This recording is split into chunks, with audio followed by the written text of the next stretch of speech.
When pain has lasted for years, one of the hardest questions is not always, what is wrong with me? Sometimes the harder question is much simpler than that.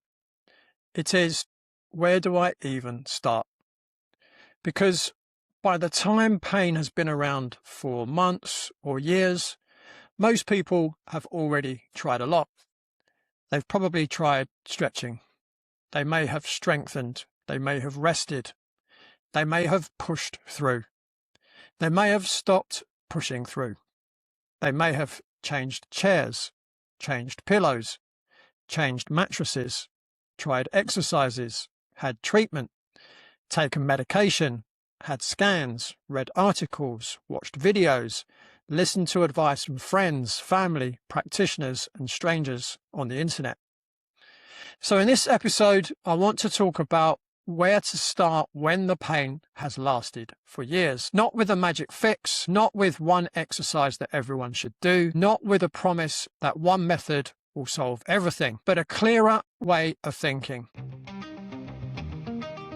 Welcome to Beyond the Pain, the podcast that explores what it really takes to break free from chronic pain and reclaim your life.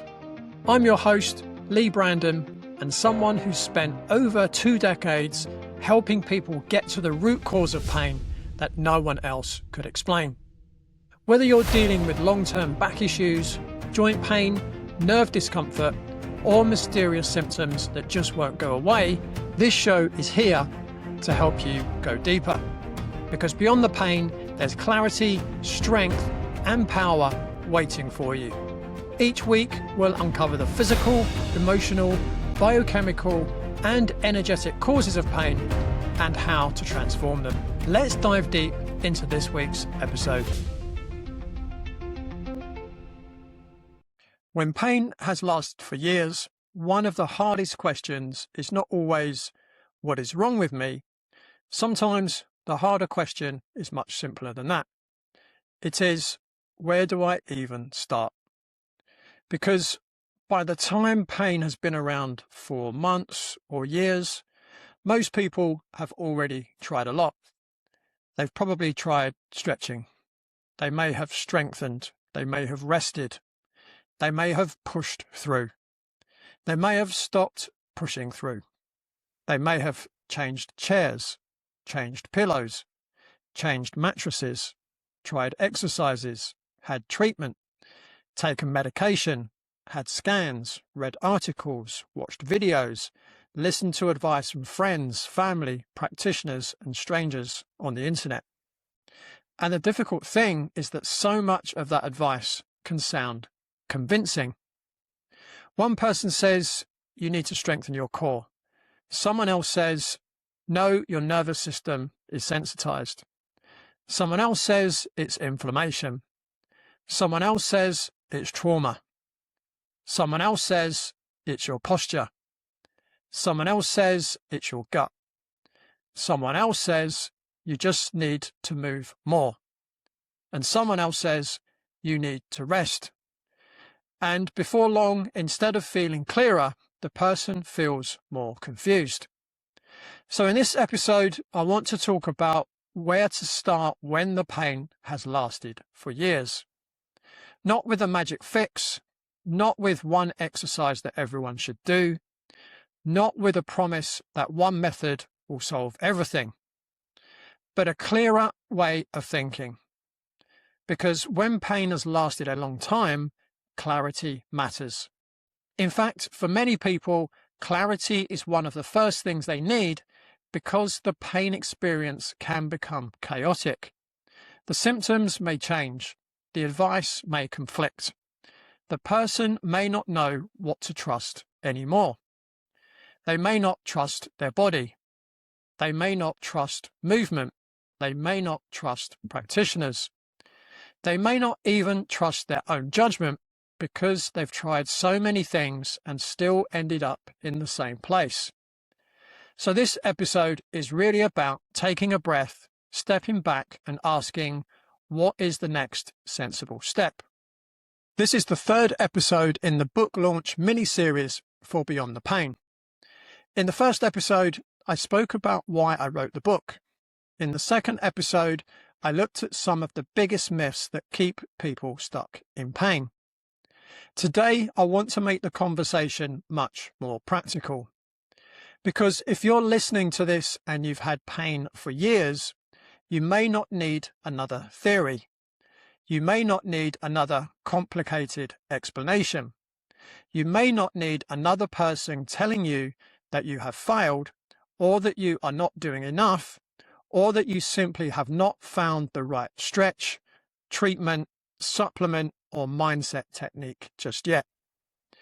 You may need a starting point, but before I get into the steps, I want to acknowledge something that I think is really important. Persistent pain is exhausting. It's not just physically uncomfortable, it can become mentally exhausting, emotionally draining, socially isolating, and financially stressful. It can affect your work, your sleep, your relationships, your mood, your confidence, your identity, and your sense of what your future is going to look like. And when you've been dealing with that for a long time, it is completely understandable that you might feel overwhelmed. It's completely understandable that you might feel frustrated, skeptical, angry, frightened, or fed up with being told the same things over and over again.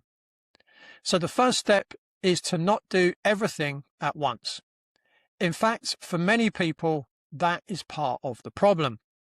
The first place I would start is this: stop chasing everything at once. I know that might sound strange, especially if you're desperate to get out of pain.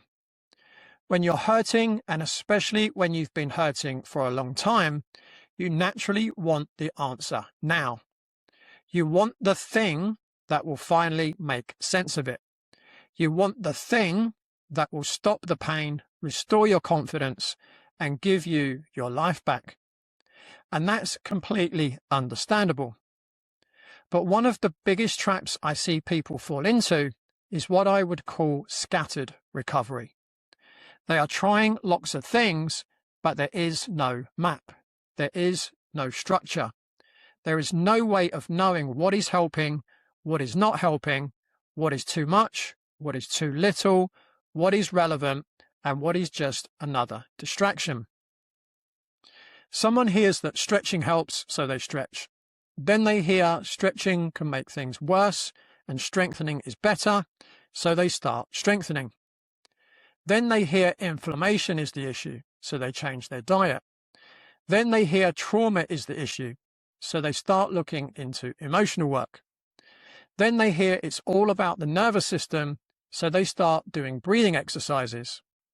Then they hear it might be their posture, their jaw, their feet, their fascia, their gut, their hormones, their mindset, their supplements, their mattress, or their work chair.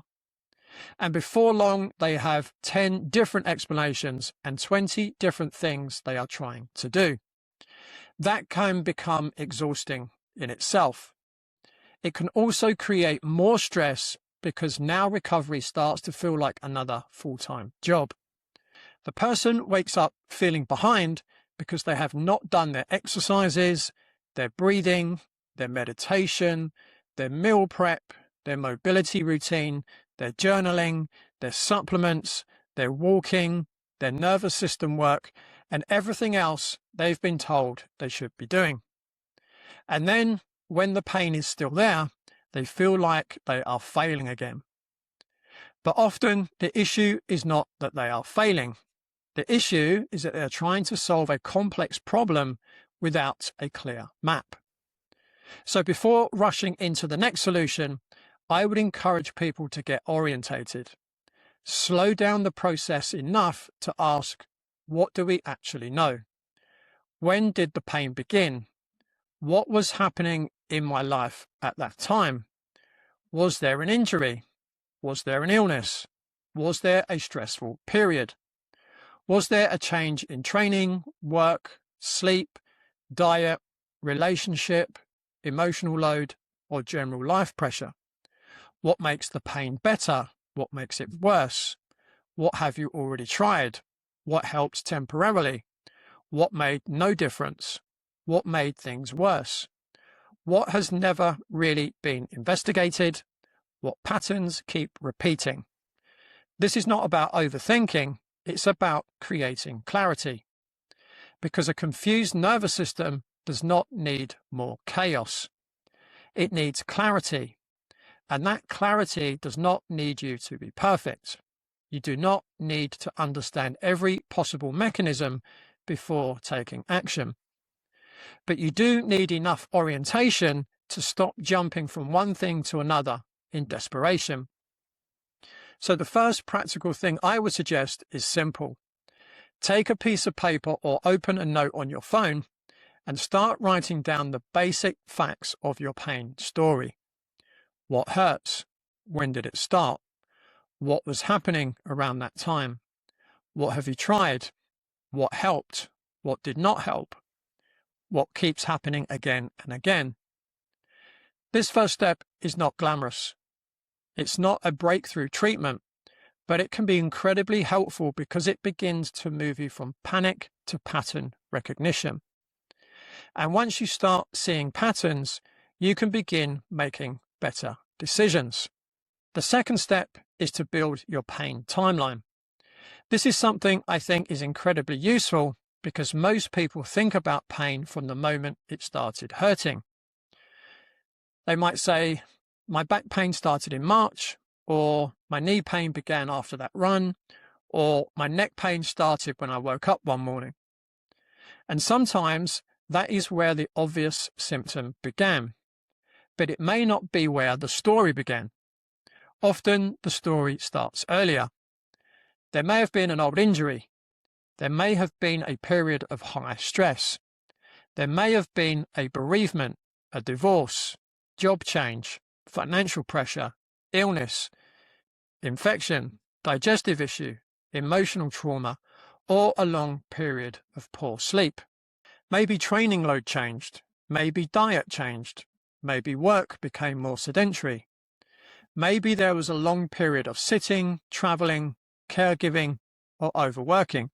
Maybe the body had been compensating for years, and the pain was simply the point where the system could no longer keep compensating. This is an important distinction.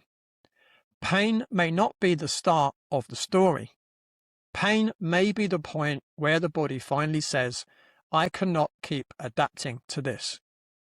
That does not mean there is one simple cause. In fact, I would encourage people not to build a timeline in order to find one thing to blame. That is not the point. The point is to look for relationships, to look for cumulative load, to look for patterns, because pain rarely appears in a vacuum. The body is always adapting.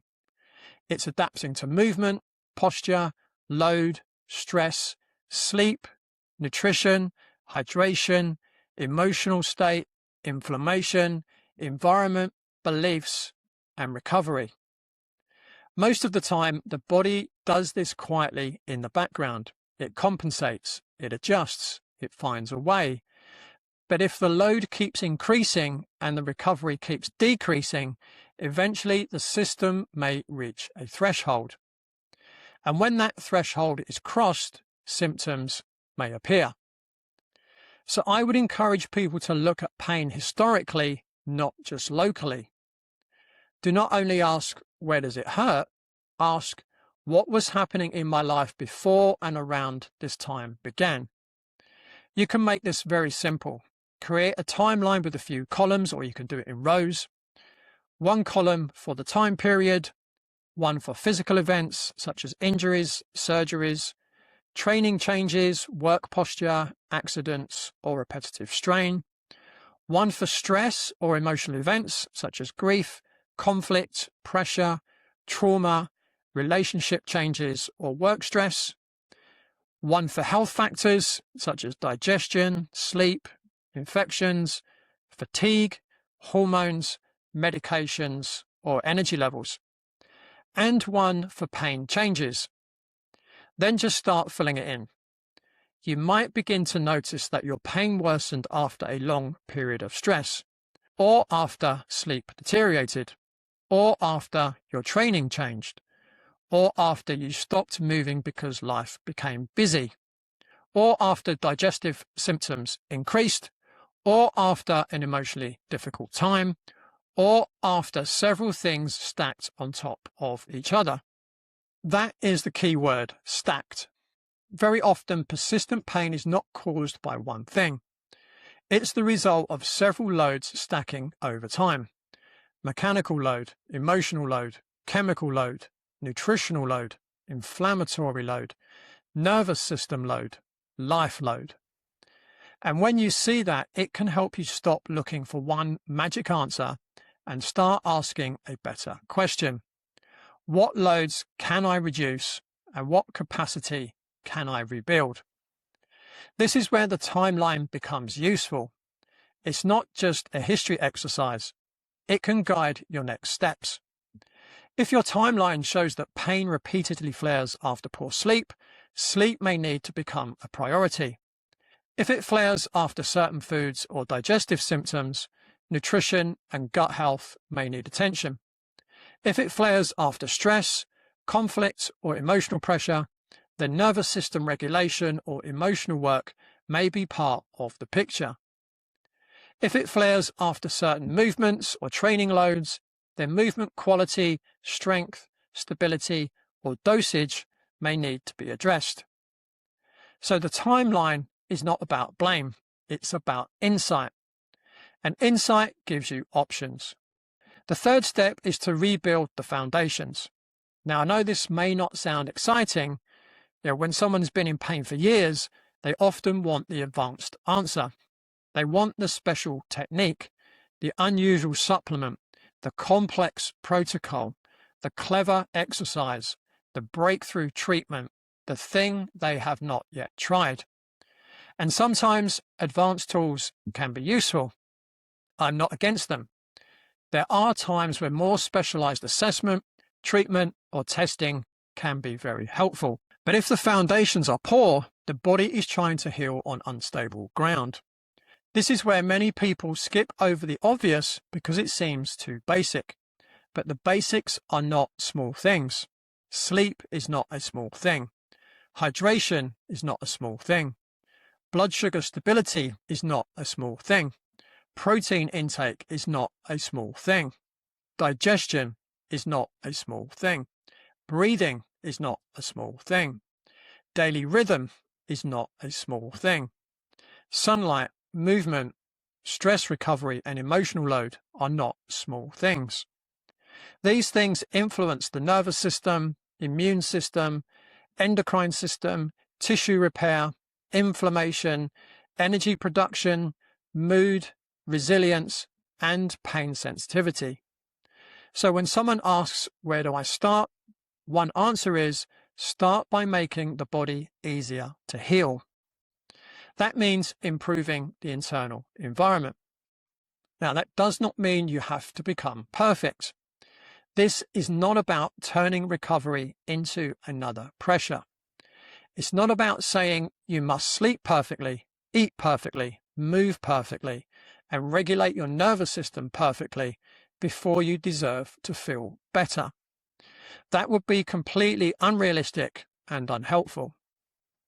It simply means asking, are there obvious foundations that are currently making recovery harder than it needs to be?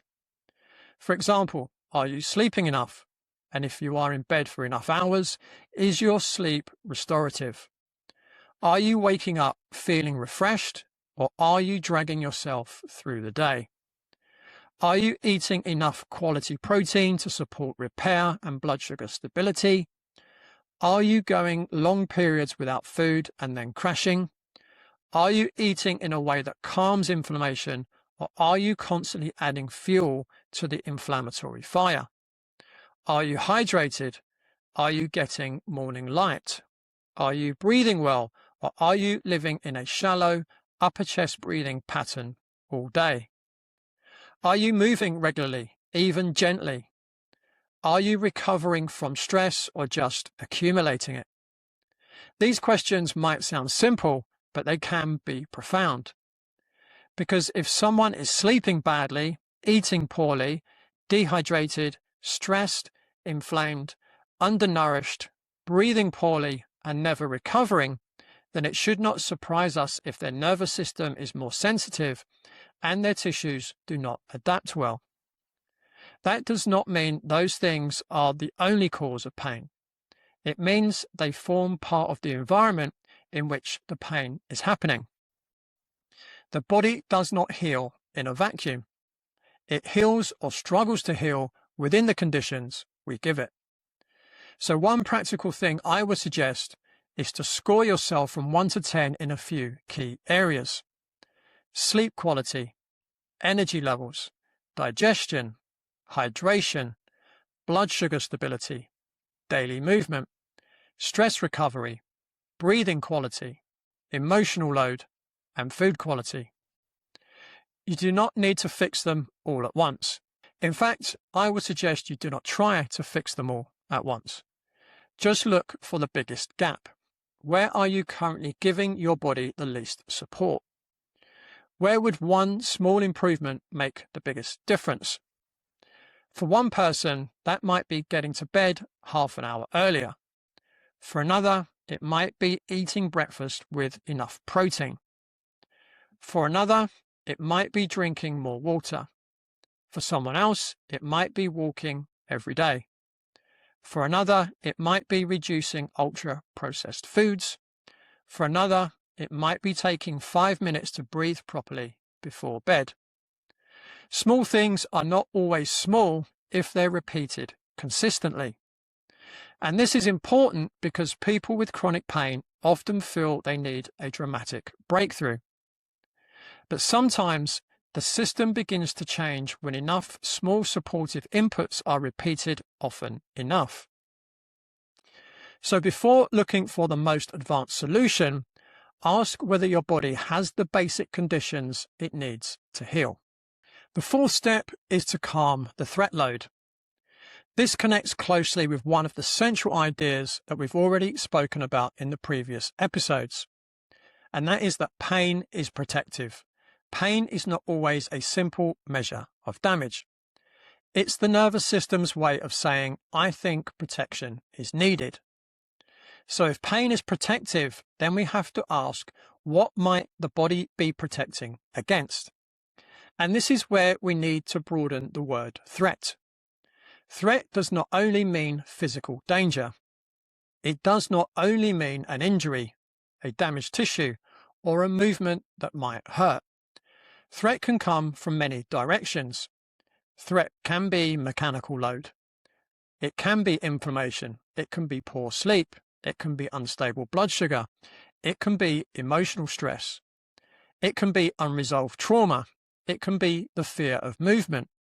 It can be a frightening medical diagnosis. It can be social isolation. It can be financial pressure.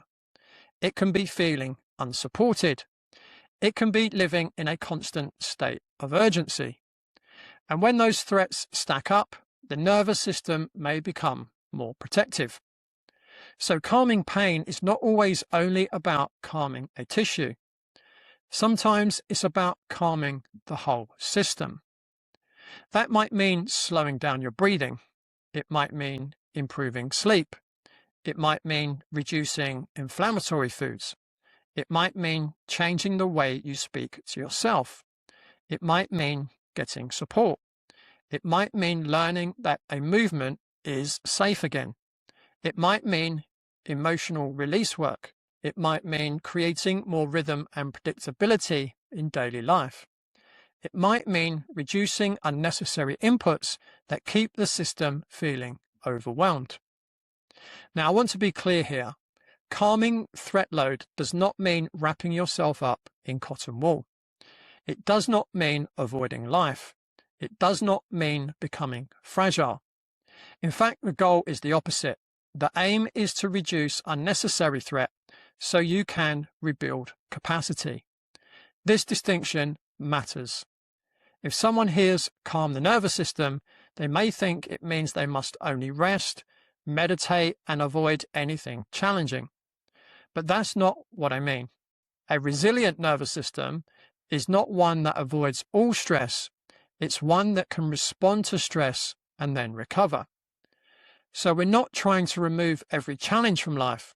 We are trying to reduce the unnecessary threats that keep the system constantly on high alert, while gradually rebuilding the body's ability to handle more. A simple way to start is to ask yourself 3 questions. First, what are 3 things currently increasing threat in my life? That might be poor sleep, too much caffeine, work stress, financial pressure, fear of movement, conflict, overtraining, undereating, too much screen time, inflammatory foods, loneliness, or constantly reading frightening information about your diagnosis. Second, what are 3 things that make me feel calmer, safer, stronger, or more supported? That might be walking outside, breathing, spending time with someone you trust. It could be prayer, meditation, good food, being in nature, gentle forms of movement, journaling, emotional release work, or simply having a clearer plan. Third, what is one small thing I could change this week? Not 10 things, 1 thing. Because when someone is overwhelmed, the nervous system does not usually need a massive life overhaul all at once. It needs a signal that things are becoming a little safer, a little clearer, a little more manageable. So if pain is protective, recovery has to include asking what the body feels it needs to protect against. And that question can change the whole direction of care. The 5th step is to reintroduce movement intelligently. Movement matters. The body is designed to move. Your joints need movement. Muscles need movement. Fascia needs movement. The nervous system needs movement. The lymphatic system needs movement. The cardiovascular system needs movement. Confidence is rebuilt through movement. But when someone has had pain for years, movement can become complicated. They may be afraid to move. They may have been told certain movements are dangerous. They may have flared themselves up repeatedly by doing too much too soon. Or they may have become deconditioned because they have avoided movement for so long. So the answer is not simply move more. That can be too vague. And for some people, it can be frightening. The better answer is find the right starting point. For one person, that may be walking. For another, it may be breathing and gentle mobility. For another, it may be corrective exercise. For another, it might be strength training. For another, it might be learning how to bend, squat, lunge, twist, push, pull, or just breathe properly again. The key is intelligent progression. You want enough challenge to create adaptation, but not so much that the system feels overwhelmed. This is where people often fall into 2 extremes. One extreme is complete avoidance. They stop doing everything that might hurt. Their world gets smaller and their capacity reduces. The other extreme is aggressive pushing. They try to force the body back into activity before it's ready, flare themselves up, lose confidence, and then retreat again. Many people bounce between the 2 extremes. They do too little for a while, then get frustrated and do too much, then flare up and stop again. And that cycle can go on for years.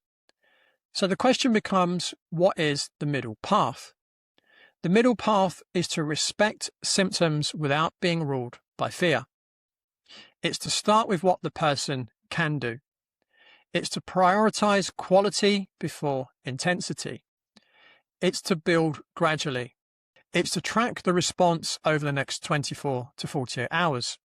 It's to progress when the body is ready. Sometimes that means starting below the flare threshold. Sometimes it means accepting a very mild level of discomfort, but not pushing into major reaction. Sometimes it means reducing the intensity, but increasing consistency. Sometimes it means doing less than the person thinks they should do, so the body can experience success again. And that last point is important. When someone has been in pain for years, they often need to rebuild evidence that their body can do things safely. Every successful movement session becomes a small piece of evidence. Every walk that does not create a major flare-up becomes evidence. Every exercise that feels manageable becomes evidence. Every time the person bends, lifts, walks, breathes, reaches, or trains without disaster, the nervous system learns something. It learns, maybe this is safe. That is why intelligent movement is not just about muscles and joints, it's also about confidence. It's about changing the relationship with the body. And this is where good assessment and coaching can make a huge difference. Because the right starting point is not generic. It depends on the person, their history, their symptoms, their fears, their current capacity, their movement patterns, their recovery, their goals, and their whole life context. For someone with back pain, intelligent movement might involve learning to hip hinge again. For someone with knee pain, it might involve rebuilding foot, hip, and pelvic control. For someone with neck pain, it might involve breathing, ribcage mechanics, and postural endurance. For someone who is highly sensitized, it might start with very gentle exposure and nervous system calming before more obvious strengthening. So the goal is not to avoid movement forever. The goal is to help the body learn that movement can be safe again. And once that begins to happen, life can start to open back up. The sixth step is to get the right support. Personal responsibility does not mean doing everything alone. I think this is really important because sometimes when we talk about participating in recovery, people hear it as you are on your own. You have to figure this out yourself, and it's all down to you. This is not what I mean. For many people, the right support can be life-changing. A good practitioner, therapist, coach, or clinician can help you see patterns you may not be able to see on your own. They can assess what needs assessing. They can guide movement. They can help you understand the bigger picture. They can help you pace your recovery. They can help you identify blind spots. They can support you emotionally and practically. But I would encourage people to choose support carefully. Look for practitioners who ask good questions. Look for people who are willing to look beyond the sight of pain. Look for people who consider lifestyle, stress, nutrition, movement, sleep, emotional load, and nervous system sensitivity. Look for people who educate you, not just treat you. Look for people who want you to become more capable over time, not more dependent. Because the goal should not be endless reliance. The goal should be greater understanding, confidence, and freedom. Now, there may be times when you need medical assessment. There may be times when you need a scan. There may be times when you need specialist care. There may be times when you need hands-on treatment, rehabilitation, nutritional support, emotional work, functional medicine, or a combination of approaches. So I'm not suggesting one type of support is always the answer. What I am suggesting is that the right support should help you build a better map. A practitioner who only treats the painful area may help, but they may miss the wider pattern. A practitioner who only gives exercises may help, but they may miss the metabolic, emotional, or nervous system overload. A practitioner who only talks about emotions may help, but they may miss the mechanical or nutritional pieces. A practitioner who only gives supplements may help, but they may miss movement, sleep, stress, and behavior. The best support is not always the person with the fanciest technique. It's often the person who can help you understand what is most relevant for you in the right order at the right pace. And if you've had pain for years, pace matters. Because you do not need information, you need a sequence. You need to know what to focus on first, what can wait, what needs professional help, and what you can begin changing yourself. So when choosing support, I would ask, does this person make me feel more informed or more confused? More capable or more dependent? More hopeful or more frightened? Do they explain things clearly? Do they listen? Do they look at the whole picture?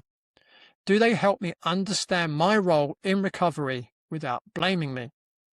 Those questions matter. Because the right support should not just help you feel better for a few days, it should help you become more capable of moving forward.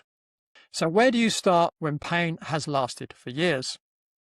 You start by stepping out of the chaos and getting oriented. You stop chasing everything at once because scattered action can create more confusion. You build your pain timeline because pain rarely appears in a vacuum and the story may begin before the symptoms began. You rebuild the foundations because sleep, nutrition, hydration, breathing, movement, and stress recovery all shape the environment in which healing happens. You calm the threat load because if pain is protective, we need to ask what the body feels it needs to protect against. You reintroduce movement intelligently because the goal is not to avoid movement forever or push through aggressively, but to rebuild confidence and capacity at the right dose. And you get the right support because professional responsibility does not mean doing everything alone. None of those steps are about pretending pain is simple. They are about giving you a clearer way to begin. Because when pain has lasted for years, what you often need most is not another random tactic. You need a map. And that is really what this episode is about. It's about moving from overwhelm to orientation, from chaos to clarity, from chasing everything to understanding the pattern, from waiting to be fixed to participating in recovery. This is exactly why I wrote Beyond the Pain, a whole person approach to understanding pain and participating in recovery. The book is designed to help you step back, understand the bigger picture, and begin asking better questions about your pain and your recovery. I'm not saying it's a magic solution, and it's not a replacement for proper professional support. What I hope it will do is help you understand pain differently, ask better questions, and begin participating more actively in your own recovery. If you'd like to be the first to know when it's released and get access to a free chapter, you can join the waitlist at bodycheck.co.uk/book-waitlist. That's bodycheck.co.uk/book-waitlist. So that's it from me for this week, but be sure to tune in, same time, same place, next week on Beyond the Pain. Thanks for listening to Beyond the Pain. If this episode resonated, please follow the show, leave a review, or share it with someone you know who's been struggling. And remember, pain is not permanent. With the right insight and support, you can turn it into power. Until next time, stay open, stay strong, and keep moving beyond the pain.